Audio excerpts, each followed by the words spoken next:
નમસ્કાર વિદ્યાર્થી મિત્રો, આપ સર્વનું તપોવન સાયન્સ એકેડેમીમાંથી હું શૈલેષ ઢોલા ફિઝિક્સ બોર્ડના નવા લેક્ચરમાં સ્વાગત કરું છું. આની આગળના લેક્ચરમાં આપણે 2 દાખલાનો અભ્યાસ કરેલો એ તમે વ્યવસ્થિત જોયા હશે, સમજ્યા હશે, બરાબર છે. અને આપણે આ લેક્ચરમાં હજુ દાખલાની પ્રેક્ટિસ કરીને આગળ વધીશું. તો આમ તો બધાની એક્ઝામ ઘણી સારી ગઈ છે, માર્ક્સ જોયા છે મેં, ઘણા બધાના સારા માર્ક્સ છે, ઘણા લોકોના 50માંથી 50 પણ છે. એ બધા લોકોને કોંગ્રેચ્યુલેશન. અને બીજા લોકો કે જેને હજી થોડાક ઓછા માર્ક્સ આવે છે એને પ્રયત્ન કરવો કે માર્ક્સ થોડાક વધે, બરાબર છે. કદાચ કોઈ એક્ઝામમાં ઓછા માર્ક્સ આવે તો પ્રયત્ન એવો કરવાનો કે ભાઈ આ એક્ઝામ કરતાં આવતી એક્ઝામમાં માર્ક્સ વધવા જ જોઈએ, ઘટવા જોઈએ નહીં. અને જે લોકોને 45-48 માર્ક્સ આવે છે એનો પ્રયત્ન એવો કરવો કે પૂરેપૂરા માર્ક્સ આવે. જો પેપરમાં કોઈ ભૂલ ના હોય તો, પેપરમાં ભૂલ એટલે કે એપ્લિકેશનમાં ભૂલ, એમાં કોઈ હું ભૂલ નથી કરતો, બરાબર. પેપરમાં જે એપ્લિકેશનમાં જે સવાલ છે એ જ તમારે આવે છે. એટલા માટે મેં તમને પહેલાં કીધું હતું કે અમુક જગ્યાએ કોઈક વખતે ભૂલ હોય છે એમાં, બરાબર. હમણાં જ્યાં સુધી આવું ચાલશે ત્યાં સુધી આપણે આ પ્રમાણે ચાલશું. પછી આપણે બીજા પેપર જ્યારે ભવિષ્યમાં એક્ઝામ આપશું ત્યારે પેપર હું કાઢીને તમને આપીશ, બરાબર. ઓકે, ચલો તો સ્ટાર્ટ કરીએ. રકમ વાંચી આપણે સ્વાધ્યાયના દાખલા નંબર 3.1ની રકમ કંઈક આવી છે. નીચે આપેલા ગતિના ઉદાહરણો પૈકી કયા ઉદાહરણમાં તંત્રને આશરે બિંદુવત પદાર્થ એટલે કે કણ ગણી શકાય? તમને 4 સ્ટેટમેન્ટ આપેલા છે. પહેલો સ્ટેટમેન્ટ છે 2 સ્ટેશન વચ્ચે ઝટકે એટલે કે ઝર્ક વગર ગતિ કરતી ટ્રેન. બીજું છે સરળતાથી કોઈ વર્તુળાકાર માર્ગ પર સાયકલ ચલાવતી વ્યક્તિના માથા પર બેઠેલ કોઈ વાંદરો. ત્રીજું છે જમીન પર અથડાઈને તીવ્ર વળાંક લેતો અથવા સ્પિન થતો ક્રિકેટનો દડો. અને ચોથું છે ટેબલની કિનારી પરથી ખસીને પડતું બીકર. તો આ તમને 4 પ્રશ્નો છે. આ 4 પ્રશ્નોમાં સિમ્પલ તમારે જસ્ટ એવું કહેવાનું છે કે કયા કિસ્સામાં પદાર્થની ગતિ, જ્યારે પદાર્થ ગતિ કરશે ત્યારે કયા કિસ્સામાં આપણે પદાર્થને નાનકડો એવો પદાર્થ એટલે કે બિંદુવત પદાર્થ એટલે કે અથવા સૂક્ષ્મ કણ ગણી શકશું પદાર્થની ગતિ દરમિયાન. ઓકે, ચલો તો પહેલું એક્ઝામ્પલ એવું છે 2 સ્ટેશન વચ્ચે ઝર્ક વગર ગતિ કરતી ટ્રેન. મેં લખ્યું જ છે, એ બધું તમને દેખાતું હશે. તો તમને એમ કહે છે કે 2 સ્ટેશન વચ્ચે કોઈ ટ્રેન ગતિ કરે છે, તો તમારે ટ્રેનને બિંદુવત પદાર્થ લઈ શકો કે ના લઈ શકો? હવે જોઈને એવું લાગે કે ભાઈ ટ્રેન તો બહુ આટલી બધી મોટી પદાર્થ હોય, એને આટલું ટપકું કેમ ગણવું આપણે, બરાબર. બિંદુવત પદાર્થ એટલે કે સૂક્ષ્મ પદાર્થ, બરાબર. કયો પદાર્થ આપણે સૂક્ષ્મ પદાર્થ ગણશું. તો આપણે પહેલો ક્વેશ્ચન એમ છે કે આ જે 2 સ્ટેશન વચ્ચે ટ્રેન ગતિ કરે છે એને બિંદુવત પદાર્થ લેવાય કે ના લેવાય, બરાબર. એ વિશે આપણે ચર્ચા કરવાની છે. તો વિચારો, હું એમ કહું એક સ્ટેશન માનો કે અહીંયા છે, એક સ્ટેશન અહીંયા છે, બીજું સ્ટેશન અહીંયા છે. જો ઘણા કેસ આટલું જ દૂર હશે. અરે ભાઈ દોરવા માટે દોરવાનું છે કે થોડું આપણે અહીં સુરતથી ટપકું કરીને છેક વડોદરા સુધી જાશું, એવું પેચ ક્યાં લેવા જવું? પહેલી વાત તો એટલે જસ્ટ સમજવાનું છે કે એક સ્ટેશન માનો કે સુરત અહીંયા છે, ધીસ ઇઝ બરોડા અથવા વડોદરા, બરોબર, અહીંયા છે. બંને વચ્ચે ચાલો કે ટ્રેન ચાલે છે, રાજધાની એક્સપ્રેસ અથવા કર્ણાવતી એક્સપ્રેસ, કોઈ પણ એક ટ્રેન ચાલે છે. તો આ 2 સ્ટેશન વચ્ચે જે ટ્રેન ગતિ કરતી હોય ત્યારે ટ્રેનને બિંદુવત પદાર્થ ગણાય કે ના ગણાય? વિચારો ને. બિંદુવત પદાર્થ કોને ગણાય? જે ગતિનો માર્ગ છે, ગતિનો જે માર્ગ છે એનો, જે 2 સ્ટેશન વચ્ચે ગતિ થાય છે 2 પોઈન્ટ વચ્ચે, એની સરખામણીમાં જે વસ્તુ ગતિ કરે છે એ ઘણી સૂક્ષ્મ લેવાતી હોય, લઈ શકાય આપણે, બરાબર. ત્યારે એને સૂક્ષ્મ ગણવું. ફરીથી કહું છું, 2 સ્ટેશન અથવા 2 બિંદુ વચ્ચે જ્યારે પદાર્થ ગતિ કરતો હોય ત્યારે જ્યારે પદાર્થ જે ગતિ કરે છે એનું જે શું કહેવાય ડાયમેન્શન છે, એનું જે પરિમાણ છે, એની જે લંબાઈ છે, ઊંચાઈ છે, પહોળાઈ છે, એ આ 2 બિંદુની સરખામણીમાં ઘણું નાનું હોય ત્યારે આપણે એને બિંદુવત પદાર્થ લેશું. હવે મને એમ કહો અહીંથી વડોદરા ઘણું દૂર છે, બરાબર, બહુ બધું દૂર છે. આઈ થિંક બાય ટ્રેન કદાચ લગભગ આઈ થિંક 110 કિલોમીટરથી 120 કિલોમીટર દૂર થાય, બરોબર છે. ટ્રેનની લંબાઈ કેટલી હોય? શું લાગે ટ્રેનની લંબાઈ કેટલી હશે? ઘણો વિચારો. 500-600 મીટર લઈ લઈએ આપણે, ચલો 500 થી 600 મીટર, બરોબર. અથવા લઈ લઈએ 0.5 કિલોમીટર. ચલો આ નોર્મલ વાત છે ભાઈ, આપણે કોઈ માપવાનું કે ટ્રેન કેટલી મોટી હોય એ ટ્રેન પર ડિપેન્ડ કરે. માનો કે આટલી છે ટ્રેનની લંબાઈ, આટલી છે. વિચારો આટલાની સરખામણીમાં આટલું નાનું કહેવાય કે મોટું કહેવાય? નાનું જ કહેવાય ને. તો ટ્રેન દેખાશે નહીં, લાખ ટ્રેન જાય છે. તો આ કેસમાં આપણે 2 સ્ટેશન વચ્ચે જ્યારે ઝર્ક વગર ટ્રેન ગતિ કરતી હોય ત્યારે આપણે એને શું કરશું? બિંદુવત પદાર્થ ગણશું. આમાં શું કરશું? ટ્રેનને બિંદુવત પદાર્થ ગણી શકાય. કારણ શું લખશો? એનું કારણ લખવું પડશે ને. કારણ એ આવશે એનું 2 સ્ટેશનની વચ્ચેના અંતરની સાપેક્ષે ટ્રેનની લંબાઈ ઘણી નાની ગણી શકાય. બરાબર, એ લખવું પડે કારણ કે લખી નાખજો. તો બે સ્ટેશન વચ્ચે જ્યારે કોઈ ટ્રેન ગતિ કરતી હોય ત્યારે આપણે એને બિંદુ પદાર્થ ગણી શકીએ. બરાબર છે. તમારે એમ જ માનવું છે કે ટ્રેન જ ચાલતી, નાનકડો કણ ચાલે છે, કારણ કે સ્ટેશન છે એની વચ્ચેનું ઘણું બહુ સ્ટેશન વચ્ચે અંતર બહુ મોટું છે, એની સરખામણીમાં ટ્રેનની લંબાઈ ઘણી નાની કહેવાય, એટલા માટે. ચાલો બીજો ક્વેશ્ચન સોલ્વ કરીએ. સરળતાથી કોઈ વર્તુળાકાર માર્ગ પર સાયકલ ચલાવતી વ્યક્તિના માથા પર બેઠેલ વાંદરો. હવે માનો કે કોઈ વ્યક્તિ સાયકલ ચલાવે છે સરળતાથી, એટલે કે વર્તુળાકાર ટ્રેક છે. ટ્રેક કેવો છે? વર્તુળાકાર ટ્રેક. માનો કે આ પ્રમાણે વર્તુળાકાર ટ્રેક તો બધાને ખબર છે ને, ટ્રેક બધાને ખબર જ છે. ઓકે, તો કોઈ ટ્રેક પર માનો કે કોઈ વ્યક્તિ સાયકલ ચલાવે છે, આ પ્રમાણે વર્તુળાકાર ટ્રેક છે સાયકલનો, બાઇસિકલ માટેનો. માનો કે કોઈ વ્યક્તિ ચલાવે છે સાયકલ, અને સાયકલ ઉપર વ્યક્તિના માથા પર વાંદરો બેઠો છે. હવે પહેલી વાત તો વ્યક્તિના માથા પર વાંદરો બેઠો એટલે ગોરીલા તો નહીં જ હોય, નાનો જ વાંદરો હશે. ગોરીલા હોય તો વ્યક્તિના માથા પર બેઠ જ ચાલે. બરોબર છે. તો પહેલી વાત તો સમજ એ પડે કે વ્યક્તિના માથા પર વાંદરો બેઠો છે, ધેટ મીન્સ કે વાંદરો નાનો હશે. બરોબર છે. તો જે સાયકલનો ટ્રેક છે, આ સાયકલનો ટ્રેક, એ સાયકલના ટ્રેકની સરખામણીમાં વાંદરાનું પરિમાણ ઘણું નાનું કહેવાય. ફરીથી બોલું છું, વર્તુળાકાર માર્ગ પર, એટલે કે માનો કે આ પ્રમાણે સાયકલનો ટ્રેક છે, એમાં કોઈ વ્યક્તિ સાયકલ ચલાવે છે, એ વ્યક્તિના માથા પર કોઈ વાંદરો બેઠો છે, તો સીધી વાત છે કે વ્યક્તિના માથા પર વાંદરો બેઠો છે એટલે વાંદરાની સાઈઝ એમ તો નાની જ હશે, એટલે બધી મોટી ના હોય. વ્યક્તિના માથા પર બેઠો એટલે આપણે થોડુંક વિચાર કરી શકીએ પ્રેક્ટિકલી.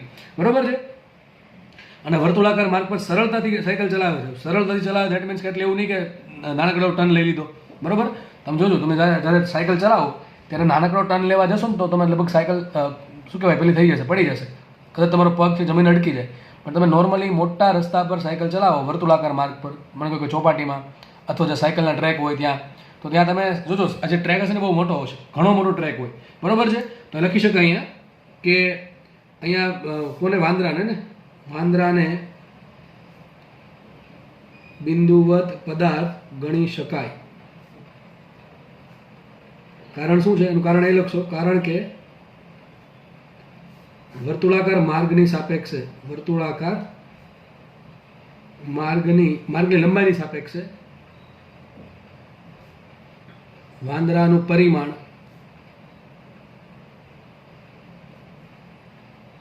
ઘણું સૂક્ષ્મ ગણી શકાય, એટલા માટે. ઓકે, ચલો ત્રીજો ક્વેશ્ચન સોલ્વ કરીએ. આમાંના ક્વેશ્ચન સી લઈએ. ચલો શું કહે છે? જમીન પર અથડાઈને તીવ્ર વળાંક લેતો અથવા સ્પિન થતો દડો.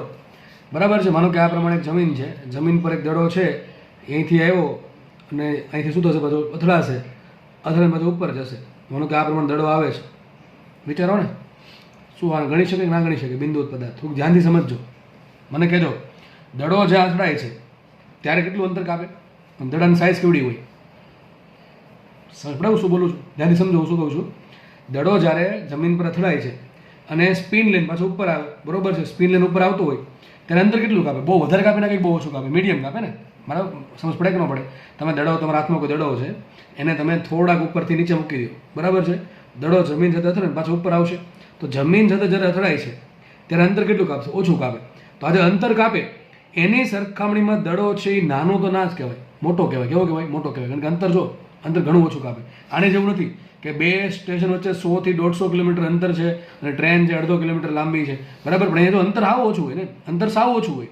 એટલા માટે અહીંયા દડો છે એને આપણે સૂક્ષ્મ પદાર્થ ગણી શકશું નહીં. તો અહીંયા શું આવશે આન્સર? અહીં દડાને સૂક્ષ્મ કણ અથવા બિંદુવત પદાર્થ ગણી શકાય નહીં. કારણ શું લખશો? એના વડે વળાંક દરમિયાન કપાતું અંતર ઘણું સૂક્ષ્મ હોય છે અથવા સૂક્ષ્મ હોય છે. કોની સાઇઝ? કોની કમ્પેરિઝનમાં? કોની કમ્પેરિઝનમાં લખજો આગળ, તેની સાઇઝની કમ્પેરિઝન અથવા તેના પરિમાણની સરખામણીમાં. તો આવું પણ લખી શકો તમે કે વળાંક દરમિયાન કપાતું અંતર એ ગોળાની અથવા દડાની પરિમાણની સરખામણીમાં ઘણું સૂક્ષ્મ, એટલે આપણે દડાને છે એ સૂક્ષ્મ પદાર્થ ગણી શકીએ નહીં. સીધી ઇઝી વાત છે. અને લાસ્ટ વાત કરી દઈએ, ટેબલની કિનારી પરથી ખસીને પડતું બીકર. માનો કે ટેબલ છે, એ ટેબલ પરથી એક બીકર પડે છે. વિચારો, માનો કે ટેબલ અહીંયા દોરી દઈએ આપણે, આ ટેબલ માનો કે ટેબલ દોરી દઈએ, આ બીકર દોરી દઈએ. બીકર જો ભાઈ આ પ્રમાણે પડે છે, તો અહીં નીચે પડેલું અંતર એટલું કાપે, એટલું અંતર કાપે, તો બીકર ધારો કે કટકા થઈ ગયા, સોરી કટકાની ટુકડા થઈ ગયા, બરાબર છે. કહેવાનું તમારે એવું કહેવાનું છે કે આજે બીકર પડ્યું આટલું અંતર કાપ્યું, એ દરમિયાન બીકરને તમે સૂક્ષ્મ પદાર્થ ગણી શકો ના ગણી શકો? શું લાગે તમને? સૂક્ષ્મ પદાર્થ તમે આ 3 એક્ઝામ્પલ ભણ્યા, એના પરથી તમને એટલો આઈડિયા આવી જવો જોઈએ કે સૂક્ષ્મ પદાર્થ ક્યારે ગણી શકાય? કે જે અંતર કાપે છે, જે ગતિ કરે દરમિયાન જે અંતર કાપે છે, એ અંતર કરતાં એની સાઇઝ ઘણી નાની હોય. તો જો અહીંયા શું હતું, ટ્રેનની સાઇઝ ઘણી નાની છે, અહીંયા આ વાંદરાની સાઇઝ ઘણી નાની છે આ ટ્રેકની સરખામણીમાં. અહીંયા જે દડો છે, બોલ છે, જે સ્પિન થઈને ઉપર આવે છે, એનું જે અંતર છે એની સરખામણીની સાઇઝ નાની નથી, તો આપણે બિંદુ પદાર્થ ગણી શકીએ નહીં. તો અહીંયા શું લાગે તમને? વિચારો, જાતે વિચારો, શું લાગે? સીધી વાત છે. ટેબલ કઈ બહુ મોટી ઊંચી ન હોય, ટેબલ તો નોર્મલી હોય, કેટલા મીટર? આઈ થિંક 0.5 મીટર અથવા 0.7 અથવા 0.8 મીટર લગભગ ઊંચી હોય નોર્મલી, અથવા ચલો 1 મીટર લઈ લો, તો 1 મીટર અંતર આ બીકર છે એ કાપશે, તો બીકરની સાઇઝ અહીંયા સૂક્ષ્મ ગણી શકાય નહીં, કારણ કે જે અંતર કાપે છે એ અંતર ઘણું છે. હા, તમને એમ કહેવાય 10મા માળેથી બીકર પડે છે, 10મા માળેથી બીકર પડ્યું, તો 10મો માળ એટલે ઘણો ઊંચો થઈ ગયો, બરાબર છે. ત્યાંથી બીકર પડે તો એને બિંદુવત પદાર્થ ગણી શકાય. પણ અહીં શું કીધું? ટેબલની કિનારી પરથી. ટૂંકમાં ટેબલ તો બહુ ઊંચી હોય નહીં, લખી શકાય અહીંયા બીકરને સૂક્ષ્મ પદાર્થ અથવા બિંદુવત પદાર્થ ન ગણી શકાય. કારણ શું એનું?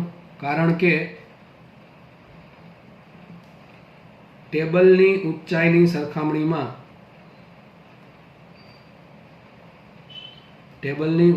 સરખામણીમાં બીકરનું પરિમાણ સૂક્ષ્મ નથી, સિમ્પલ. ઓકે, એટલા માટે આપણે બીકરને સૂક્ષ્મ પદાર્થ ગણી શકીએ નહીં. તો બસ આ સિમ્પલ દાખલા છે, બરોબર, જે તમને શરૂઆતમાં પહેલો દાખલો છે સ્વાધ્યાયનો, એ તમને સમજાવવા માટે આપ્યો છે કે કયા કેસમાં આપણે પદાર્થને બિંદુવત પદાર્થ ગણીને એની ગતિનો અભ્યાસ કરીશું, અને કયા કેસમાં એમ જ આપણે મોટો પદાર્થ છે એ ગણીને આપણે ગતિનો અભ્યાસ કરવો પડે. બરાબર, સિમ્પલ વાત છે. તમે યાદ એટલું રાખવાનું છે કે જ્યારે જે પદાર્થ અંતર કાપે છે, જે માર્ગ પર ગતિ કરે છે, એ ગતિ જે કરે છે એમાં જે અંતર છે એની સરખામણીમાં પદાર્થની સાઇઝ નાની હોય, બરોબર છે, પરિમાણ નાનું હોય તો સૂક્ષ્મ ગણવાનું, બાકી ગણવાનું નહીં. ચલો આગળ વધીએ. નેક્સ્ટ દાખલો. નેક્સ્ટ દાખલાની રકમ તમને સ્ક્રીન પર દેખાતી હશે. દાખલો 3.17, એક્સરસાઇઝ 3.17 એટલે સ્વાધ્યાયનો 3.17નો દાખલો છે. રકમ વાંચીએ, તમને મેં એક આલેખ દેખાય છે, બરોબર છે. ઓકે, ચલો શું કહે છે જો, આકૃતિ 3.21માં કણની એક પરિમાણિક ગતિ માટે x વિરુદ્ધ t નો આલેખ દર્શાવેલો છે. આલેખ પરથી એમ કહેવું સાચું છે કે t 0 માટે કણ સુરેખ માર્ગે અને t 0 માટે પરવલય માર્ગે ગતિ કરે છે. જો ના, તો આલેખ માટે યોગ્ય ભૌતિક સંદર્ભનો અભિપ્રાય આપો. ચલો, તો તમને રકમમાં શું કીધું છે જુઓ, એક આલેખ આપ્યો છે. કોનો આલેખ આપ્યો છે? x વિરુદ્ધ t નો. એટલે કોનો આલેખ છે? સ્થાન વિરુદ્ધ સમયનો આલેખ આપ્યો છે. અને તમને આલેખ માટે એક પ્રશ્ન પૂછો, સિમ્પલ, કે જે આ જે આલેખ છે એ શું x વિરુદ્ધ t નો આલેખ, અને સિમ્પલ ભાષામાં લખી નાખ્યું મેં, સવાલ જે છે ને સિમ્પલ ભાષામાં લખ્યો છે કે શું x વિરુદ્ધ t નો આલેખ એ માર્ગનો પ્રકાર એટલે કે સુરેખ માર્ગ અથવા પરવલયાકાર માર્ગ દર્શાવતો એમ કહે છે. હવે હું એ દાખલો એમ કહેવા માંગે છે તમને કે આ જે આલેખ છે એ જે પ્રમાણે આલેખ છે, શું એ પ્રમાણે રસ્તો આવો જ હશે? મતલબ તમે આ તમારું ઘર છે, બરોબર, તમે ઘરથી આગળ વધો છો, એ ટૂંકમાં આગળ વધ્યા ધીમે ધીમે, આ શું ટૂંકમાં આ સીધો રસ્તો છે. પછી રસ્તો કંઈક આ ટાઈપનો થઈ ગયો, બરોબર, તો રસ્તો જો આ ટાઈપનો હોય તો શું આલેખ આ ટાઈપનો જ હોય x વિરુદ્ધ t નો? અથવા આ લોકો ઊંધું પૂછ્યું કે તમને x વિરુદ્ધ t નો આલેખ આપ્યો છે, તો એમ કહે છે જે પદાર્થે ગતિ કરી છે એના માટે જે આલેખ છે x વિરુદ્ધ t નો, સ્થાન વિરુદ્ધ સમયનો, એનો રસ્તો આવો જ હશે. સાચું ખોટું તમારે કહેવાનું છે. ટૂંકમાં જેવો આલેખ છે એવો જ રસ્તો છે, એવો જ માર્ગ છે. અહીંયા આમ સીધો રસ્તો હશે, અહીંયા આલેખ આમ જાય છે. જો આ શેપને કહેવાય પરવલય. શું કહેવાય? પરવલય. અત્યારે ડિસ્કસ નહીં કરીએ વધારે, ભવિષ્યમાં ક્યારેક વાત આવશે આની, બરોબર, પરવલય ત્યારે કહેશ. આ જે શેપ છે ને પરવલય આકાર કહેવાય. તો શું રસ્તો ટૂંકમાં આવો જ છે? પેલા સીધો રસ્તો, પછી આ પ્રમાણે રસ્તો. ચલો વિચારો, તમે જાતે વિચારો, શું લાગે તમને કે જેવો રસ્તો હોય એવો જ આલેખ હોય x વિરુદ્ધ t નો, સ્થાન વિરુદ્ધ સમય? જો કોનો આલેખ છે? સ્થાન વિરુદ્ધ સમયનો, બરોબર છે, સ્થાન વિરુદ્ધ સમય છે. શું લાગે તમને? વિચારો. અરે તમે તો વિચાર આવ્યો તો ઠીક છે, બાકી ચલો સાંભળો મને. હું તમને એમ પૂછું કે માનો કે એક વ્યક્તિ છે એ ઘર પર જ છે, બરાબર, ઘરથી આગળ જતો નથી, પોતાના ઘરે બેસી રહે છે 2 કલાક સુધી. તો ચલો મને એમ કહો, શરૂઆતમાં એનું સ્થાન કયો? ધાર કે અહીંથી આપણે સ્થાન માપીએ, આ એનું ઘર છે, અહીંથી અહીંયા લઈ લે x, અહીંયા લઈ લે t. ઓકે, તો આ જે સ્થાન છે ઘરથી છે, બરાબર છે ને? ઓકે, ચલો, તો વ્યક્તિ છે એના ઘરે છે, ચલો સમય જશે એમ એનું સ્થાન બદલે કે ના બદલે? નહીં બદલે ને. કેનું ક્યાં રહેશે? ઘર પર જ રહે. અત્યારે ક્યાં? ઘર પર. 1 મિનિટ પછી પાછું ક્યાં? ઘર પર. બીજી મિનિટ ક્યાં? ઘર પર. તો આલેખ કેવો આવશે? આવો આવશે. આવો આલેખ આવશે કે નહીં આવે? આવશે આવો આલેખ. તો આ શું બતાવે છે? તમે એમ માનતા હોય કે જેવો આલેખ હોય એવો જ રસ્તો હોય તો મતલબ એમ થયું કે આ એક્સ વિરુદ્ધ ટીનો આલેખ આવો છે તો રસ્તો આવો છે. પણ વ્યક્તિ ઘરે જ છે, ગતિ જ ક્યાં કરી એને? તો રસ્તાનો સવાલ જ ક્યાં ઉત્પન્ન થાય? સમજ પડે હું શું બોલું છું? ધ્યાનથી સમજો ભાઈ. ફરીથી કહું છું, માનો કે વ્યક્તિ ઘરે છે, ગતિ કરતો જ નથી, તો એનો એક્સ વિરુદ્ધ ટીનો આલેખ કેવો આવે? સિમ્પલ આવો આવે. આપણે આ વાત થઈ ગઈ છે આગળ, બરાબર છે? કેમ કે ઘરથી એનું અંતર બદલતું છે ને. અત્યારે અંતર આટલું, અત્યારે પછી આટલું અંતર, ટૂંકમાં આટલું અંતર જ રહી છે. અંતર આટલું જ રહી છે. ટૂંકમાં સાબિત એવું થયું કે તમે જો એવું માનતા હો કે વ્યક્તિનો જે આલેખ છે એક્સ વિરુદ્ધ ટીનો એ જ રસ્તો છે, રસ્તાના આકાર જેવો હોય, તો વાત ખોટી પડી ને અહીંયા. કારણ શું? અહીંયા તો વ્યક્તિ ગતિ કરતો જ નથી. ગતિ નથી કરતો, ધેટ મીન્સ શું? એનો આલેખ છે એ કેવો આવશે? આ રીતે સીધી લાઈન આવશે. બીજું એક્ઝામ્પલ આપે. ચલો, તો આનામાંથી સાબિત એવું થયું કે જેવો આલેખ હોય એવો રસ્તો હોવો જરૂરી નથી. ચલો બીજું એક્ઝામ્પલ આપું. માનો કે એક વ્યક્તિ છે, ઘરે છે, સ્કૂલે જાય છે. ક્યાં જાય છે? સ્કૂલે જાય છે. ધારો કે રસ્તો આ કંઈક આ ટાઈપનો છે, રસ્તો આ ટાઈપનો રસ્તો છે, બરાબર? તો વાંકો ચૂકો રસ્તો છે અને આલેખ દોરીએ આપણે એક્સ વિરુદ્ધ ટીનો. હું તમને એમ કહું, વ્યક્તિ છે ને 1 સેકન્ડમાં 1 મીટર અંતર કાપે એવું એટલું ચાલે છે. વ્યક્તિ 1 સેકન્ડમાં 1 મીટર અંતર કાપે. રસ્તો ભલે વાંકો ચૂકો છે પણ વ્યક્તિની થોડીક ઉતાવળ છે, એટલે 1 સેકન્ડમાં 1 મીટર અંતર કાપે એટલી સ્પીડે વ્યક્તિ ચાલે છે. કેટલી સ્પીડે ચાલે છે? 1 સેકન્ડમાં 1 મીટર અંતર કાપે એટલી સ્પીડે ચાલે છે. તો ચલો અત્યારે શરૂઆતમાં ક્યાં? ઘરે છે, અહીંયા છે, બરોબર છે? ચલો 1 સેકન્ડ પછી ક્યાં હશે? આ 1 second, 2 second, 3 second, 4 second, 5, 6, 7, 8, 1 minute, 2, 3, 4, 5, 6. ચલો તો 1 સેકન્ડે ક્યાં હશે? 1 મીટર હશે, મળે ને? આ 1 મીટર પોઈન્ટ અને 1 સેકન્ડનો પોઈન્ટ. ચલો બીજી સેકન્ડે ક્યાં હશે? 2 મીટર હશે ઘરથી, ઓકે. ત્રીજી સેકન્ડે ક્યાં હશે? 3 મીટર હશે. ચોથી સેકન્ડે ક્યાં? 4 મીટર હશે. પાંચમી સેકન્ડે ક્યાં? 5 મીટર હશે, બરોબર? તો આલેખ કેવો આવશે? જો એક્સ વિરુદ્ધ આવો આલેખ આવે. આવો આલેખ આવ્યો. જો રસ્તો તો વાંકો ચૂકો છે, તો આલેખ તો આવો આવ્યો. એટલે સાબિત એવું થાય કે સ્થાન વિરુદ્ધ સમયનો આલેખ છે એ રસ્તાનો આકાર દર્શાવે નહીં. તો બતાવે શું? એ બતાવે કે સમય હારે સ્થાન કઈ રીતે બદલે છે. અહીંયા આલેખ તમને આવો આપ્યો છે. આલેખમાં 2 ભાગ પડ્યા છે. પહેલો પ્રશ્ન એવો પૂછો કે જો આ સમય કેવો છે, અહીં સમય 0 છે, તો ટૂંકમાં એમ કહે છે જે સમયે ગતિ ઓબ્ઝર્વ કરવાનું શરૂ કર્યું અને પહેલા આલેખ આવો હતો. આ આલેખનો શું મતલબ થાય? વિચારો તો. આ આલેખનો મતલબ શું થાય? ગતિ ખરેખર નથી કરતો. વિચારો, અહીંયા સ્થાન કેટલું? 0, 0, 0, 0, 0. સમય તો આગળ વધે છે પણ સ્થાન 0, 0, 0 છે. ધેટ મીન્સ શું? અહીંયા પદાર્થ સ્થિર છે. એ પદાર્થ છે સ્થિર. આ શું આલેખ બતાવે છે? પદાર્થનું સ્થાન બદલતું નથી, સમય તો વધે છે. જો અહીંથી સમય આગળ જાય છે, બરાબર? અહીંયા સમય વધ્યો, આમ જ્યારે સમય વધે છે પરંતુ સ્થાન વધતું છે નહીં, સ્થાન 0 જ છે. મતલબ કે પદાર્થ અહીંયા સ્થિર છે. તો પદાર્થ સ્થિર તો રસ્તો થોડો સીધો છે. તો શું કહે છે? જો શું એક્સ વિરુદ્ધ ટીનો આલેખ કયા સમય માટે? t<0 માટે. તમને પેલો પ્રશ્ન એમ છે કે t<0 સમય માટે જે આલેખ છે એ સુરેખ માર્ગ બતાવે છે. વાત ખોટી છે, કારણ કે આલેખ શું બતાવે છે? પદાર્થ સ્થિર છે એમ બતાવે છે. તો શું આન્સર આવશે? કે ભાઈ એક્સ વિરુદ્ધ ટીનો આલેખ એ પદાર્થનો માર્ગ બતાવતો નથી. તમને પૂછો ને પ્રશ્ન, તમને હજુ પ્રશ્ન પૂછ્યો છે કે આલેખ છે એ માર્ગ બતાવે કે નહીં? જો નહીં તો એનું કારણ આપો. તો બધા કારણ થઈ ગયા એના, બરોબર છે? કે એક્સ વિરુદ્ધ ટીનો આ જે આલેખ છે એ પદાર્થનો માર્ગ બતાવે નહીં. શું બતાવે? પદાર્થનું સમય સાપેક્ષે સ્થાન ક્યાં છે એ બતાવે છે, અથવા સમય સાપેક્ષે સ્થાનમાં થતો બદલાવ બતાવે છે.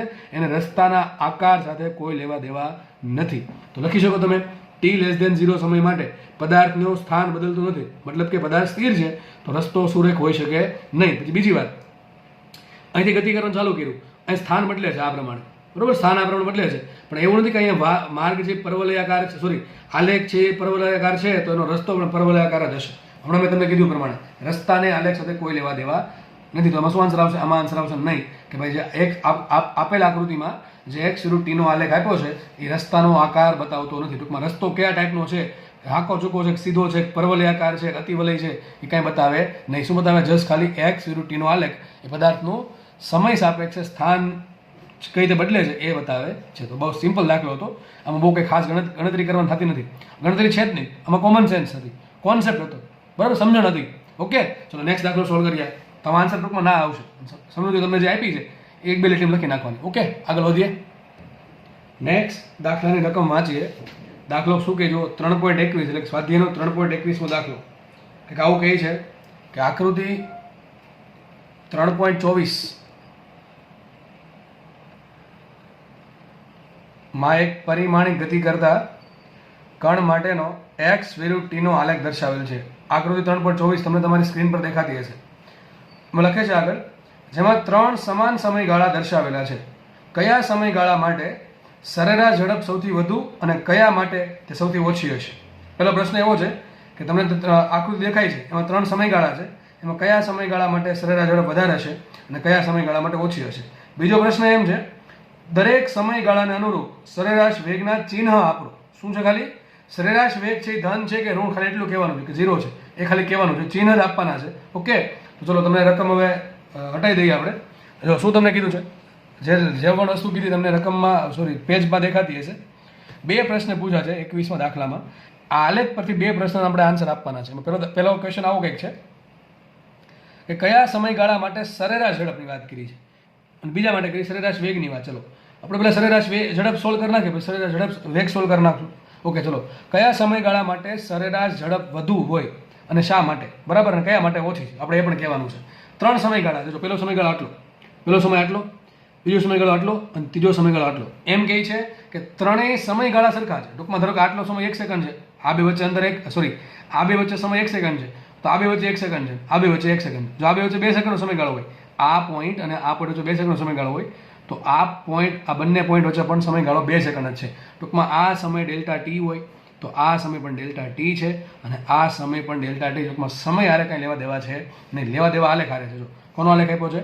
સ્થાન વિરુદ્ધ સમય. કોનો છે? એક્સ વિરુદ્ધ ટી, એટલે કે સ્થાન વિરુદ્ધ સમયનો આલેખ આપણને રકમમાં આપેલો છે.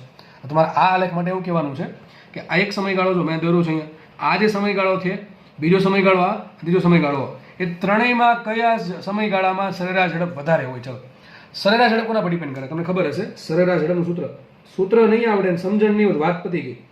સરેરાશ ઝડપ બરાબર સૂત્ર શું આવે? સિમ્પલ, પથ લંબાઈ છેદમાં સમયગાળો, અથવા આમ સમજવું પડે તો સિમ્પલ અંતર છેદમાં સમયગાળો.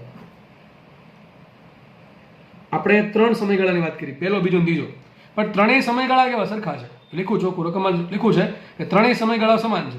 તો સમયગાળા ત્રણેયમાં સમાન થઈ ગયા, તો વધ્યું શું? અંતર. જેનું અંતર વધારે એની સરેરાશ ઝડપ વધારે. કેમ? સમપ્રમાણ ને, અંતર અંશમાં છે. જેટલો અંશ વધે એટલો જવાબ વધે, જેટલો છેદ વધે એટલો જવાબ ઘટે, પણ છેદ તો અહીંયા સરખો ત્રણેયમાં છે. પહેલો સમયગાળો લ્યો, બીજો સમયગાળો લ્યો, ત્રીજો સમયગાળો લ્યો, ત્રણેયમાં સમયગાળો સરખો આપ્યો છે. ટૂંકમાં ત્રણેયમાં ડેલ્ટા ટી સરખા છે. તો ડિપેન્ડ કોના પર કરશે? સરેરાશ ઝડપ ડિપેન્ડ કરે અંતર પર.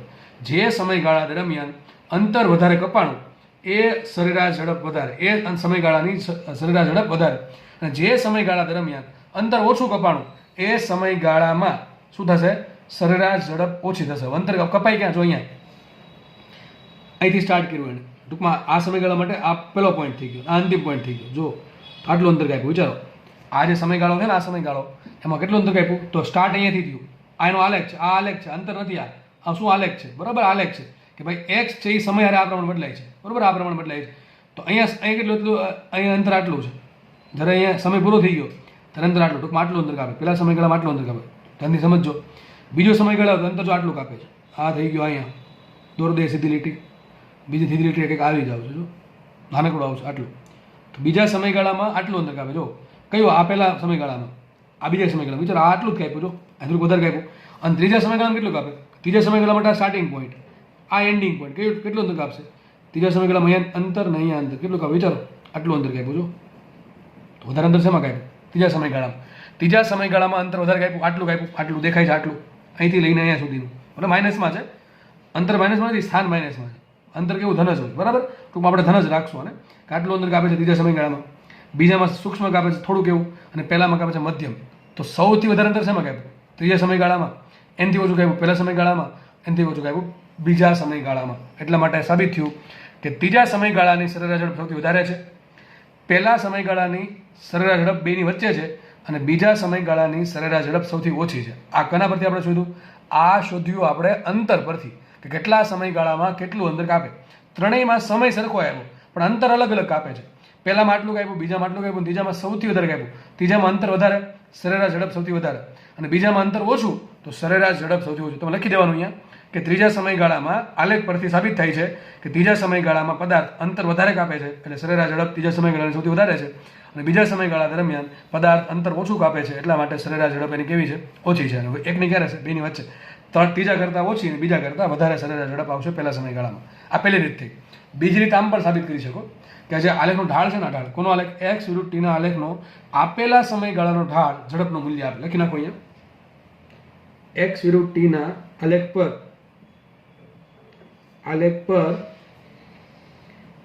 આપેલા આપેલ સમયગાળામાં કેટલા ડેલ્ટા ટીમાં કાપેલા અંતર કેટલું લેશું આપણે? ડી લેશું ને, ડી લઈ લઈએ. એ એક્સ વિરુદ્ધ ટીના આલેખના ઢાળ પરથી સરેરાશ ઝડપ મેળવી શકાય. થોડુંક વ્યવસ્થિત લખી નાખીએ. અહીંયા ડી પરથી અને બે રીતે મેળવી શકાય. એક તો સમયગાળો અને અંતર. તો અંતર ભેગા સમય કરતો હોય તમને શું મળશે? તો એ તમને શું મળશે? સરેરાશ ઝડપ મળશે. અને એક્સ વિરુદ્ધ ટીનો જો આલેખનો ઢાળ છે, આ ઢાળ જો, આ ઢાળ દેખાય? ઢાળ દેખાય? જો અહીંયા આટલો ઢાળ છે, અને ઢાળ જો આટલો છે. આ ઢાળ મોટો કે આ ઢાળ મોટો? વિચારો તો. ચોખ્ખી વાત છે, આ ઢાળ નાનો છે, દેખાય કે નહીં? એક જો આમ છે, એક આમ છે, બીજું આમ છે, બરાબર? દેખાય કે નહીં? આ પહેલું છે, આ બીજું આમ છે. ઢાળ શેમાં વધારે છે? આ ઢાળ વધારે છે. ત્રીજામ ઢાળ જો આવો છે. વિચારો કેટલો મોટો ઢાળ છે. આવો સીધો ઢાળ થઈ ગયો. દેખાય કે નહીં? દેખાય છે. તો સૌથી ઢાળ અહીંયા છે, ઢાળ અહીંયા છે. ઓકે, બીજો ઢાળ અહીંયા, ત્રીજો ઢાળ અહીંયા. તો ઢાળ પરથી પણ તમે કહી શકો કોનો ઢાળ? આપેલા સમયગાળામાં એક્સ વિરુદ્ધ ટીના આલેખનો ઢાળ આપેલા સમયગાળાની સરેરાશ ઝડપ આપે. ઢાળનું મૂલ્ય લેવાનું, ધન મૂલ્ય, બરોબર છે? મેં તમને બે રીતે સોલ્વ કરાવ્યું કે ઢાળ પરથી ખબર પડી સીધું.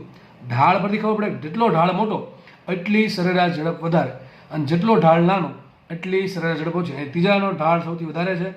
એનથી ઓછો ઢાળ પહેલાનો અને એનથી ઓછો ઢાળ બીજાનો. એક પહેલી રીત. બીજી રીત, સોરી, આ બીજી રીત થઈ ગઈ. પહેલી રીત તમને આ કરાવી હતી કે કેટલા આપેલ સમયગાળામાં કેટલું અંતર કાપે. પણ અંતર અહીંથી ને અહીંથી લેવાનું. અંતર અહીંથી લેશું. આ તો આલેખ છે. અહીંયા ઘણા આમ માની લે કે આટલું અંતર, અહીંયા આટલું અંતર, નહીં આટલું. અરે અંતર દોષ અહીંયા છે. ક્યાં છે? સ્થાન વાળા એક્સ પર. અંતર અહીંયા માપવાનું, બરાબર? તો તમને બે રીતે દાખલો ગણાવ્યો છે. કોઈ બી રીતે તમે દાખલો ગણી શકો છો. ઓકે, ચલો આગળ વધીએ. બીજો ક્વેશ્ચન. આ તો ક્વેશ્ચન સોલ્વ થઈ ગયો ને? સાથે લખી નાખજો કે ત્રીજા સમયગાળામાં સરેરાશ ઝડપ સૌથી વધારે, બીજા સમયગાળામાં સૌથી ઓછી ઝડપ આવશે. બીજો ક્વેશ્ચન સોલ્વ કરીએ. દરેક સમયગાળાને અનુરૂપ સરેરાશ વેગના ચિહ્ન આપો. શું કરવાનું છે? દરેક સમયગાળાને અનુરૂપ સરેરાશ વેગના ચિહ્ન આપવાના. ખાલી ચિહ્ન જ આપવાનું છે. ટૂંકમાં તમારે એમ કહેવાનું છે કે પહેલા સમયગાળા દરમિયાન સરેરાશ વેગ છે ધન છે કે ઋણ છે, બીજા સમયગાળા દરમિયાન સરેરાશ વેગ ધન છે કે ઋણ છે, અને ત્રીજા સમયગાળા દરમિયાન સરેરાશ વેગ છે ધન છે કે ઋણ છે. સરેરાશ વેગ કોના પર ડિપેન્ડ કરે? તો સરેરાશ વેગ બરાબર સિમ્પલ સૂત્ર છે એનું, સ્થાનાંતર છેદમાં સમયગાળો, બરોબર? સ્થાનાંતરને શું કહેવાય? Delta x upon delta t. શું કહેવાય સ્થાનાંતરને? Delta x by delta t. Delta x શું આવશે? x2 માઇનસ x1 છેદમાં ડેલ્ટા ટી. રાખો એમને.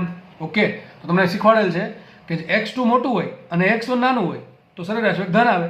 જો x2 નાનું થઈ જશે, x1 મોટા થઈ જશે તો સરેરાશ વેગ ઋણ આવે. આમ સમજો, x2 બરાબર 5 મીટર લ્યો અને x1 બરાબર 1 મીટર લ્યો. ચલો શું કરશો? 5 માઇનસ 1 4. છેદમાં સમય તો ધન જ હોય. ધન ભાગ્યા ધન, શું આન્સર ધન આવશે. પણ આમ સમજો, x2 બરાબર 1 મીટર લ્યો અને x1 બરાબર લ્યો 10 મીટર. ચલો, તો x2 મૂકો 1 મીટર. 1 મીટર માઇનસ 10 મીટર તો શું આવશે? -9 મીટર. ઘણા કે સર સ્થાન થોડું ઋણ હોય, અને સ્થાન તો ઋણ ના હોય, પણ શું કહું છું, સ્થાન છે એ વિરુદ્ધ દિશામાં છે. માનો કે આ દિશા ધન x છે, આ દિશા ઋણ x થાય. ટૂંકમાં પદાર્થ અહીંયા પડ્યો શું સમજવાનું મારે? અહીંયા પડ્યો છે શું થાય? ઋણ x પડ્યો છે. અથવા અહીંયા x અક્ષ અહીંયા છે. આપણા કેસમાં x અક્ષ અહીંયા છે. તો અહીંથી ઉપર જાઓ તો સ્થાન ધન લેશું, અહીંથી નીચે જાઓ સ્થાન ઋણ લેશું. ઋણ સ્થાનનો મતલબ શું? ઋણ સ્થાનનો મતલબ એમ કે વિરુદ્ધ દિશામાં. આ દિશા ધન છે તો મને તમને એમ કે વસ્તુ છે -5 મીટર સ્થાને પડી છે. કોઈ વસ્તુ ધારો કે -5 મીટર સ્થાને પડી, તમને રકમમાં કીધું છે, તો -5 નો મતલબ શું થાય? એવું નહીં કે અંતર જમીનની અંદર ઘૂસી ગયું -5 છે એટલે. આ દોસ્ત મિનિંગ એમ થાય કે માનો કે અહીંયા 0 મીટર છે, આ દિશા ધન છે તો કંઈક 5 મીટર છે, તો -5 ક્યાં હોય? એકદમ વિરુદ્ધ દિશામાં. અહીં કંઈક -5 મીટર છે. તો માઇનસ શું બતાવે છે? માઇનસ એમ બતાવે દિશાની વિરુદ્ધ દિશામાં, બરાબર છે? જે દિશા તમે ધન ધારી છે એની વિરુદ્ધ દિશામાં પદાર્થ પડ્યો છે. માઇનસનો મિનિંગ સિમ્પલ થાય, -15 મીટર. તો શું મતલબ થાય?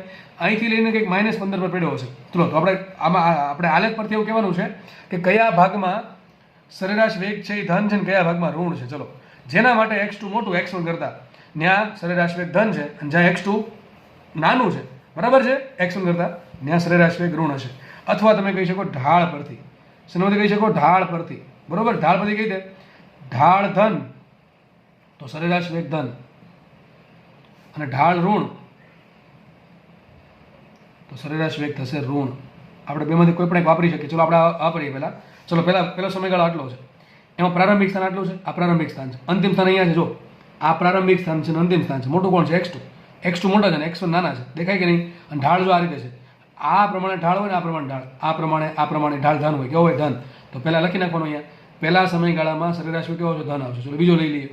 બીજામાં ઢાળ જો આ રીતે છે, થોડો તો ઢાળ છે, એના માટે જો x1 નીચેનો પોઈન્ટ અને x2 ઉપરનો પોઈન્ટ, તો x2 મોટા x1 નાના, એમાં પણ કેવો આવશે? બીજા સમયગાળા દરમિયાન પણ સરેરાશ વેગ ધન આવશે. ધ્યાનથી સમજો ને તો જ ખબર પડશે, બાકી જોવા ખાતર વિડીયો તો કોઈ ખબર નહીં પડે. શું કહું છું? x2 x1 જોવાના. x1 છે પ્રારંભિક સ્થાન, x2 છે અંતિમ સ્થાન. x2 મોટા, આમ જેમ જેમ મોટું થતું જાય, અહીંયા 0 મીટર, 10 મીટર, 15, 20, 25, 40 ચાલતું જશે. બરોબર છે? તો જેમ જેમ જેમ દૂર જશે એમ x વધતું જશે. તો x1 નાનું, x2 મોટા. x2 મોટા એટલે કે સ્થાનાંતર ધન આવશે, તો સરેરાશ વેગ ધન આવશે. સેમ અહીંયા x આ નીચેની જે લાઈન છે x બતાવે, ઉપર થોડીક ઉપર જે લાઈન છે શું બતાવે? x2 બતાવે. તો x2 મોટા, x1 નાના, ભલે થોડાક જ મોટા છે x2, પણ x2 મોટા છે એટલા માટે અહીંયા પણ સ્થાનાંતર ધન, તો સરેરાશ વેગ ધન આવશે. અને આ અહીંયા જુઓ, ખાસ અહીંયા જોજો, આ x1 છે, શરૂઆતમાં જેવું x1 હોય, અંતિમ હોય છે x2 હોય. તો x1 અહીંયા છે ને x2 અહીંયા છે. શું લાગે કોણ મોટું છે? x2 મોટા છે? નહીં, x2 નાના છે. કેમ? નીચે છે મતલબ શું થાય? ઋણ થાય. તો માનો કે અહીંયા સ્થાન -5 મીટર, એ કેટલું છે? -7 મીટર હોય. સમજી લો ખાસ આ પ્રમાણે છે. એ 0 મીટર છે. એક પોઈન્ટ આપણે અહીંયા મેળવો, એક પોઈન્ટ અહીંયા મેળવો. માનો કે સ્થાન અહીંયા -5 મીટર છે, નીચે જેમનું શું વધતું જશે પણ માઇનસમાં. ધારો કે અંતર -7 મીટર છે, તો x2 છે -7 મીટર, x1 છે ધારો કે -5 મીટર. તો મૂકો ચલો, -7 -5 શું આન્સર આવે? માઇનસમાં જ આવે. એટલે થઈ ગયો સરેરાશ વેગ ઋણ. તો ત્રીજા સમયગાળા દરમિયાન સરેરાશ વેગ ઋણ આવશે. ત્રીજા સમયગાળા દરમિયાન સરેરાશ વેગ ઋણ આવશે, કારણ કે સ્થાનાંતર ઋણ છે. કેવું સ્થાનાંતર છે એનું? ઋણ સ્થાનાંતર છે. એમ ખબર ન પડે તો ઢાળ જો આ રીતનો છે, બે રીતના ઢાળ આવશે. એક તો આવા ઢાળ આવશે આપણે બધી જગ્યાએ, આ રીતનો ઢાળ, બરાબર? ઓકે. અને એક ઢાળ આ રીતનો આવશે. આ ઢાળ છે ને ઋણ લેવાના, આ ઢાળ ધન લેવાના. એ અત્યારે ખબર નહીં પડે, પણ જીનીટનો જ્યારે લેક્ચર આવશે ત્યારે ઇન ડિટેલ ચર્ચા કરવામાં આવે ઢાળ ક્યારે ધન હોય ક્યારે ઋણ હોય. તમે ખાલી જોઈને ફટાક દઈને કહી દેશો કે સર અહીંયા સરેરાશ વેગ બેમાં ધન છે ને અહીંયા ઋણ છે, બરાબર છે? પણ એના માટે પ્રેક્ટિસ જોશે આપણે. ઓકે, તો લેક્ચર અહીંયા રાખીએ આપણે. નેક્સ્ટ લેક્ચરમાં જે દાખલા છે એ અને જોડે જોડે નવી થિયરી પણ આપણે સ્ટાર્ટ કરીશું. ધન્યવાદ. જય હિન્દ.